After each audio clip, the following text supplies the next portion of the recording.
This is also a time of change for my family. A long-buried detail from the British royal family has suddenly resurfaced, and those who were present that night describe it as the most terrifying moment they had ever witnessed in aristocratic circles. It was not a political scandal. It was not a battle for the throne. It was the night Princess Diana personally hunted down Charles and Camilla in the middle of a private dinner party. A source who worked at the event has revealed that when Diana stepped out of her car, the entire mansion seemed to freeze. No one could understand why she had appeared, since everyone knew Charles was with Camilla that evening.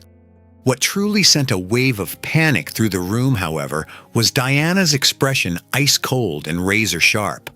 Many later said they had never seen her look so frightening. While guests pretended to carry on with their conversations, Charles and Camilla suddenly vanished from the party.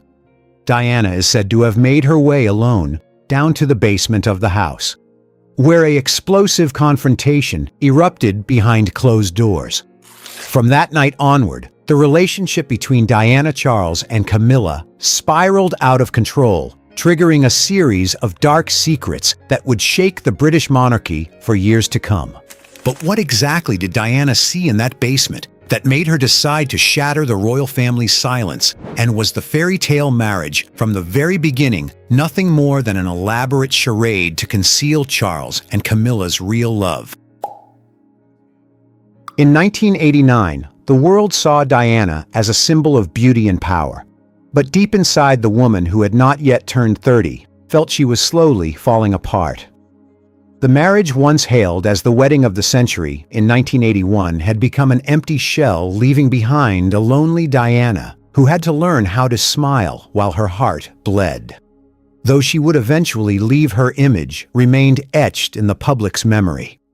And one of the most unforgettable moments was the night she came face to face with Camilla Parker Bowles.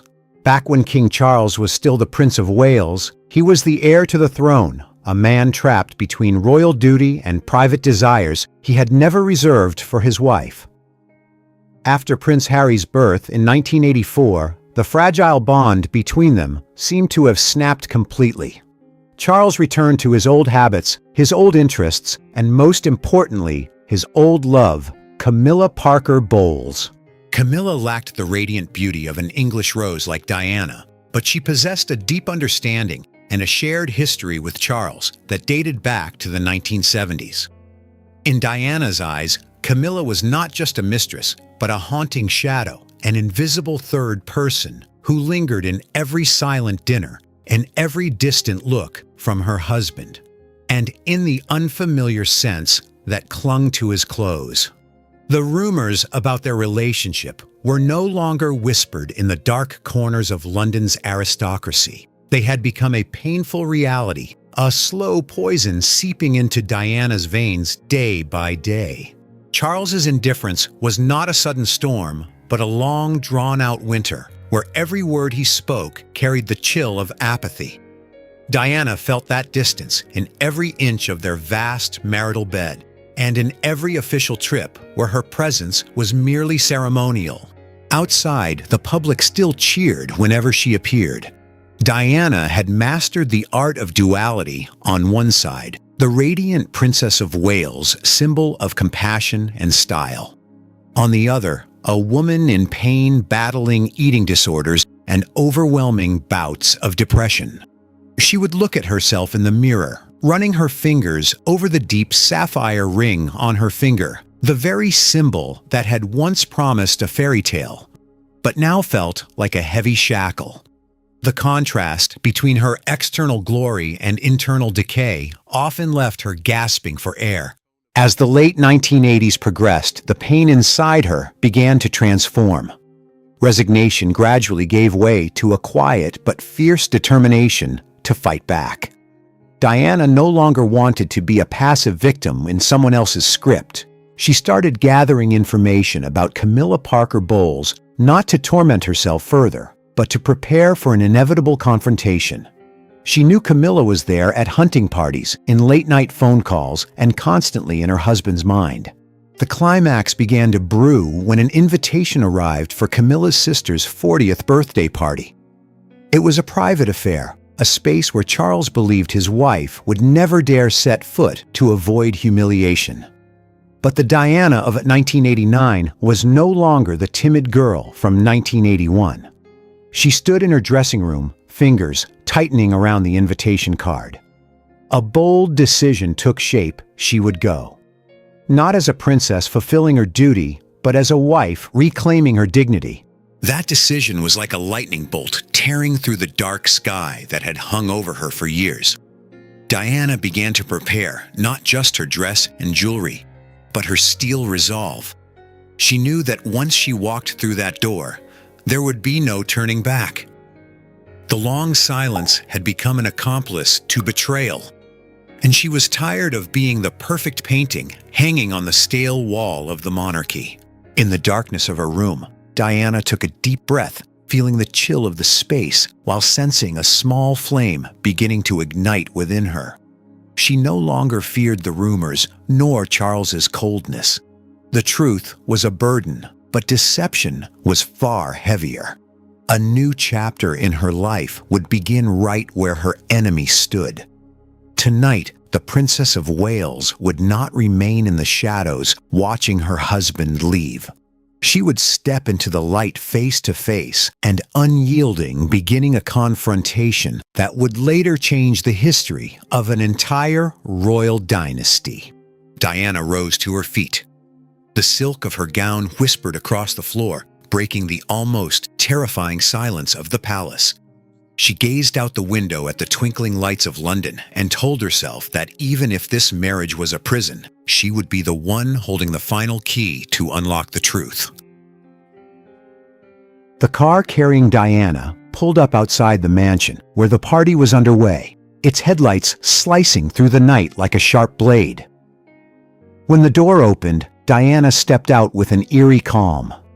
The laughter and chatter of the aristocracy suddenly vanished, replaced by a stunned, awkward silence. Her appearance was a variable no one had scripted that night, especially not the hosts. Amid the breathless crowd, Diana spotted Camilla Parker Bowles. Unlike previous occasions, when she had chosen to avoid or maintain a polite facade this time, Diana walked straight toward the woman. Camilla, usually sharp and always in control, could not hide the flicker of unease in her eyes. According to the usual social etiquette of the upper class, they should have exchanged airy cheek kisses, but Diana cut that intention short. She extended her hand in a stiff, icy gesture. The handshake carried no warmth whatsoever. It was a declaration of boundaries, an assertion that she had not come to befriend or make things comfortable for those betraying her. Diana's presence acted like a converging lens, drawing every eye, while creating an invisible pressure that made everyone want to leave. After the frosty greeting, she noticed the glaring absence of the two most important people. Charles had disappeared, and Camilla quickly slipped out of sight right after. A bad premonition shot like electricity down her spine. Diana began moving through the brightly lit rooms, passing faces that pretended not to watch her. The instinct of a long-deceived wife guided her steps away from the bustling main hall and toward the staircase leading down to the basement. There, in a dimly lit corner, she saw them. Charles and Camilla were sitting close together, lost in an intimate conversation, completely unaware of her arrival. Diana's heart tightened, a familiar sharp pain surging up, but she refused to let it defeat her this time. Instead of turning and fleeing or bursting into tears, she took a deep breath, swallowed the bitterness deep inside, and stepped forward. She sat down quietly and joined the conversation, an act of defiance that made the small space feel suffocatingly tense. Diana's silence at that moment was more terrifying than any accusation. Seizing the moment when Charles left to get more drinks or find a way out of the awkward situation, Diana immediately confronted the woman who had haunted her marriage. In the small basement room, the dim light cast shadows across the faces of the two women standing at opposite ends of the battlefield.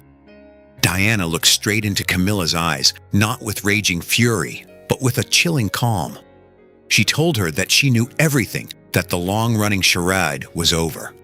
She demanded that Camilla stop treating her like a fool who knew nothing of powerful assertion from a woman who had decided to rip off the mask of endurance.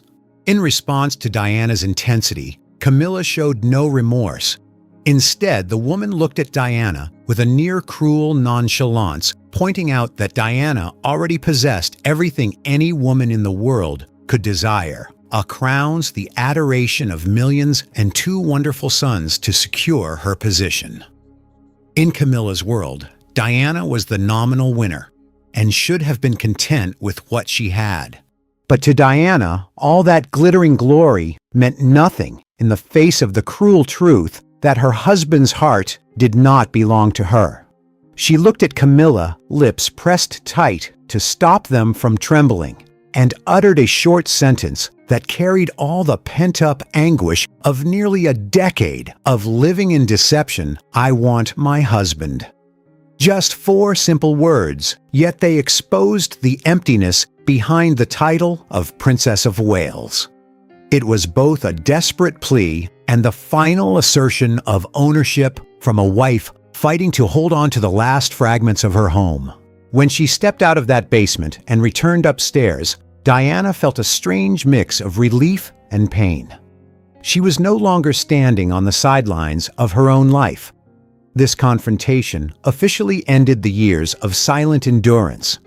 Whatever the outcome, Diana knew that from this moment on, she would never again allow herself to be treated like a forgotten pawn in Charles and Camilla's game.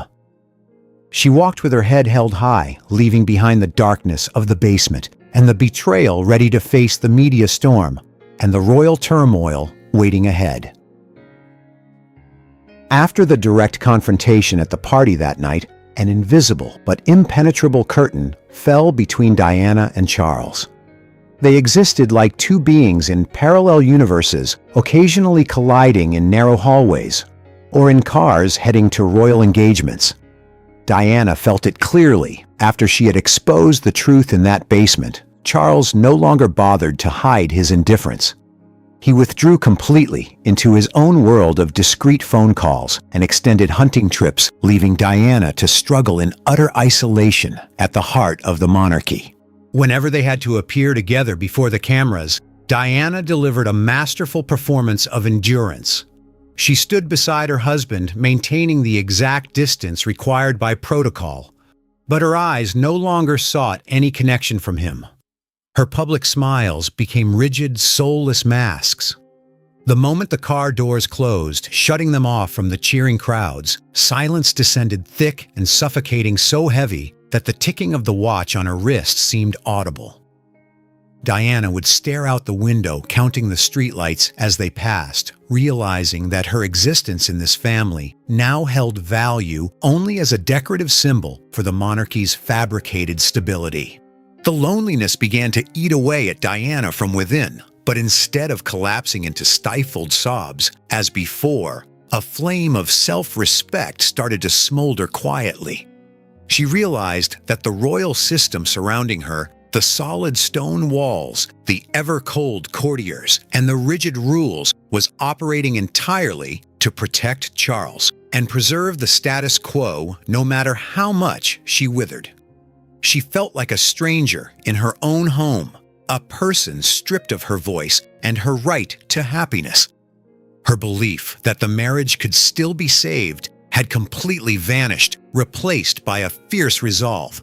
If she could not have love, she would have the truth. The idea of a silent rebellion began to take shape when Diana understood that the media, once her tormentor, could now become her only weapon. Through loyal friends, she connected with author Andrew Morton. It was a life or death decision, an act of treason by royal standards, yet the only escape route for her soul. Diana began spending her solitary evenings in her bedroom, not weeping, but recording her deepest confessions on tape. Pressing the record button on the small handheld recorder gave Diana a sense of power she had never known.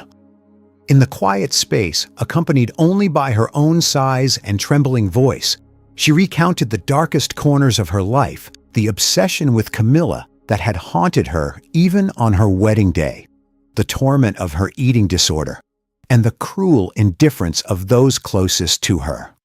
She described every detail, every emotion, as if dismantling brick by brick the wall of lies that had imprisoned her for a decade. Each completed tape made the weight on her shoulders feel a little lighter, even as she knew she was playing a dangerous game with an entire empire. The secret tapes were smuggled out of the palace through circuitous routes, hidden in handbags, or passed hand to hand in haste. Diana lived in a state of extreme tension, terrified of being discovered, yet eager for the moment the truth would be revealed. During silent dinners, she would observe Charles and wonder how he would react when he learned that his once obedient wife was preparing to drop a bomb that would shake the entire monarchy. Preparing the book, Diana. Her true story was not merely telling a story, it was Diana reclaiming her lost self. She was no longer a passive pawn on someone else's chessboard.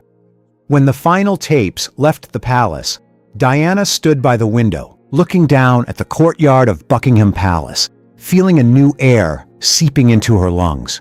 She knew that once these secrets were printed, her life would never be the same again. In the summer of 1992, London was not cooled by gentle showers, but scorched by a media earthquake unprecedented in royal history. When Andrew Morton's book, Diana: Her True Story, officially hit the shelves, the protective barriers of Buckingham Palace seemed to collapse overnight. Diana followed the explosion from behind the tightly closed doors of Kensington Palace, her heart pounding between utter terror and a bitter satisfaction. She watched the blazing red headlines on every front page and the long queues of people lining up to touch the truth she had sacrificed her honor to reveal. Public opinion shifted like a raging flood. The people who had only ever seen a flawless Princess of Wales in designer outfits were now stunned by the image of a broken woman, a victim of betrayal and the monarchy's cruel indifference. Diana felt the change in the air every time she stepped outside. It was no longer distant admiration, but a powerful wave of empathy, sorrowful eyes and tears from complete strangers. She was no longer merely a fashion icon. She had become a woman of flesh and blood, her wounds still bleeding. Inside the palace, the reaction was the complete opposite. The usual silence now carried a menacing weight, thick as lead. Diana walked among razor-sharp glances from royal family members and courtiers. To them, her actions amounted to a coup against the very foundations of the monarchy. The alienation she had once endured now turned into open ostracism. Charles became more sullen than ever. Every step he took in the corridors seemed weighed down by wordless fury. They never spoke it aloud, but Diana understood she had officially become the traitor within her own family. Though she never publicly admitted to being the main source, Diana quietly watched the crisis spread. She found herself trapped between two extremes: fervent public support on one side and rejection by her husband's family on the other. Her emotions swung violently. There were moments she felt liberated for finally speaking out. Yet other nights, she lay awake fearing retaliation from the system. She scrutinized every news report, listened to every reaction, and realized the card she had played was exerting enormous pressure on Charles. The position of the future king had never looked so fragile in the eyes of the nation. The relationship between Diana and Charles after the book plummeted into a bottomless abyss. All final attempts to maintain a facade of stability were swept away. During the rare official dinners they were forced to attend together, the distance between them was so vast that an invisible wall seemed to split the stage in two. Diana no longer tried to hide her sadness or exhaustion. She let the truth speak for itself. She understood that saving the marriage was no longer the goal, only how to emerge from the wreckage with some remnant of herself intact. Diana stood alone on the balcony, gazing toward the London horizon, knowing that the storm she had unleashed was only the beginning.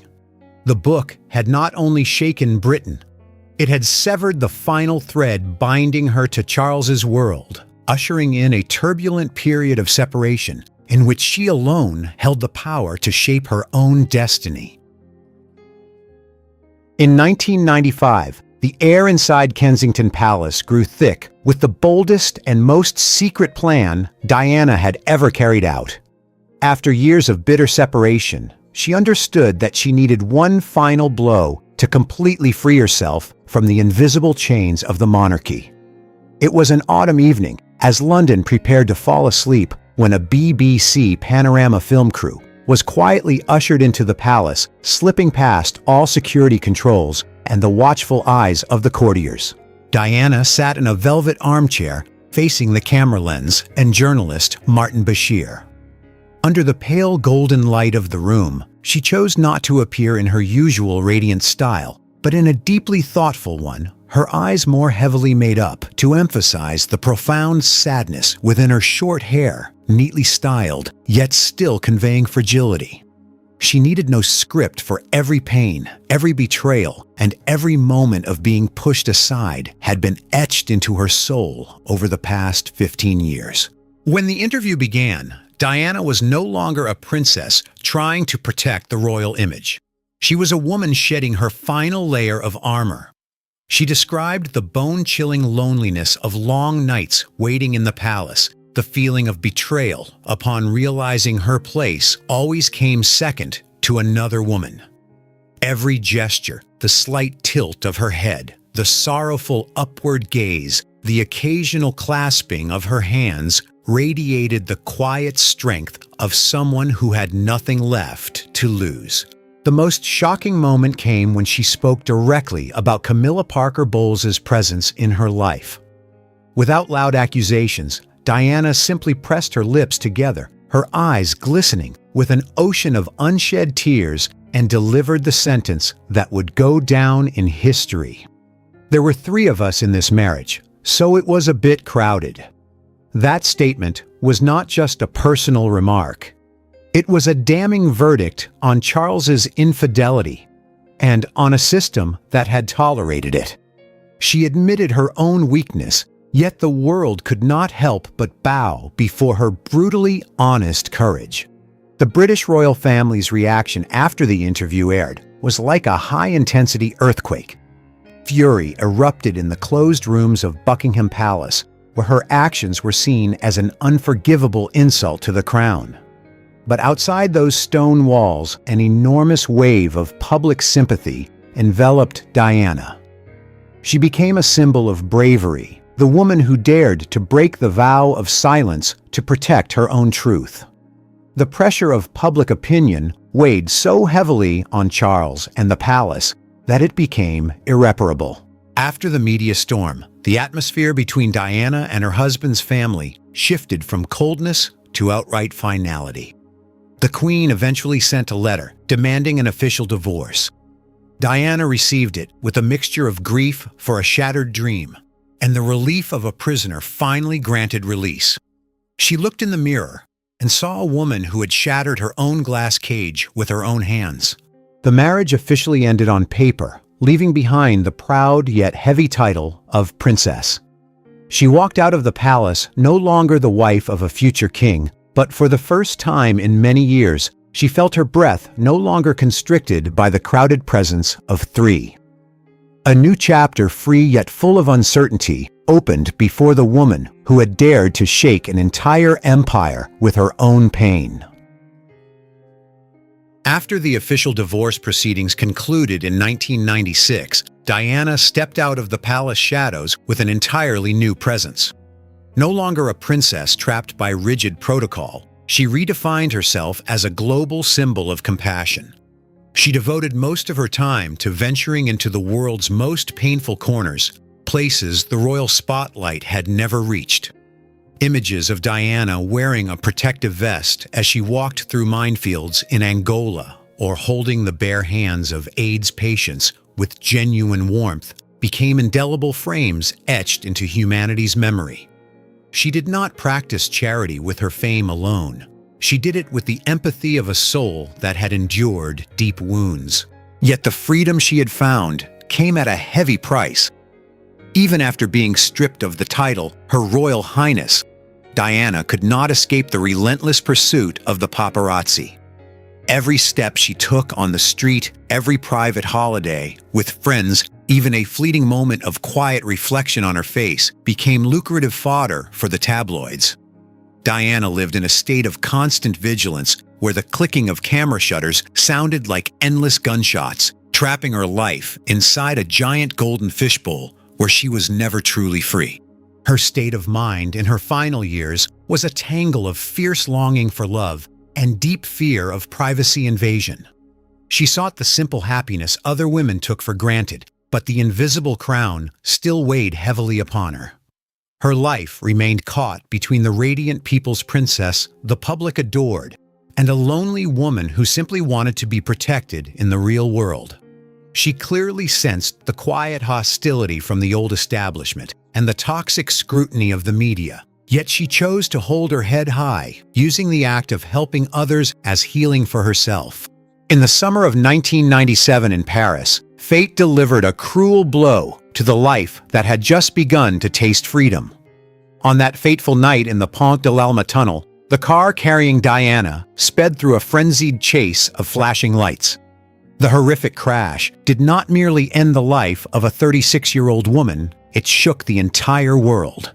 News of her death spread like a tsunami, submerging Britain and all of humanity in a grief that words could scarcely describe. Diana's funeral became a testament to her immortal legacy. Amid mountains of flowers piled high outside the palace gates, people shed the most genuine tears for a woman many had never met in person. Diana had won the battle for the public's heart, a victory no political power or monarchy could ever buy. Her death forced the royal family to look inward and compelled an ancient institution to change and become closer to the people. Years later, Charles finally married Camilla, who became queen. Yet as time flowed on, Diana's image never faded. Whenever people saw sparkling crowns or the deep corridors of the palace, they remembered a woman with sorrowful eyes and a warm smile. Diana was no longer there to witness history's changes, but her legacy, a heart that dared to live truthfully with its emotions, dared to confront injustice, and dared to love completely, had become an inseparable part of world culture. After watching the story, do you think Charles finally marrying Camilla and her becoming queen was truly a happy ending for their love? Or did it only further elevate the immortal and deeply regretted image of Diana as the eternal people's princess in the public's heart? Share your thoughts with us in the comments section. Remember to like, share, and subscribe for more. Also click the next video showing on your screen. You will enjoy it.